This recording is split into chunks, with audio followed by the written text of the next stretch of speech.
મારાથી ભૂલ થઈ ગઈ છે બહુ મોટી, પણ હવે ભૂલ મારી સુધારવા માંગુ છું મેં. પણ હવે મારે એનાથી છૂટવું જ જોઈએ છે. ધમકી મને બહુ હેરાન કરે છે, બહુ તકલીફ આપે છે, મારવાની ધમકી આપે છે, પાછળ ભાગે છે, ચપ્પુ લઈને પાછળ આખા એકતા નગરમાં મારે પાછળ ભાગે છે. અને પ્લસ કે મારી જાનને બહુ ખતરો હતો કાલે 2 દિવસ પહેલા જ, કેમ કે બહુ દૂર મને લઈ ગયેલો ખેતરમાં, અને ત્યાં લઈ જઈને મને બહુ ખતરનાક મારી.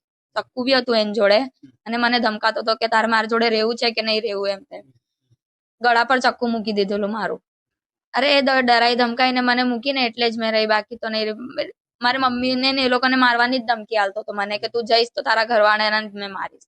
અને વચ્ચે મેં આવી જ ગયેલી ઝઘડો કરીને કંટારીને, કે મારે રહેવું જ નથી હવે, તો મારી મમ્મીને 8 ઇંચ ચક્કુ મારી દીધું. ગઈકાલે બાપોદ પોલીસ સ્ટેશન ખાતે એક ફરિયાદી બેન દ્વારા ફરિયાદ કરવામાં આવેલ કે તેમના પતિ દ્વારા તેમને હેરાનગતિ કરવામાં આવે છે અને મારવામાં આવે છે.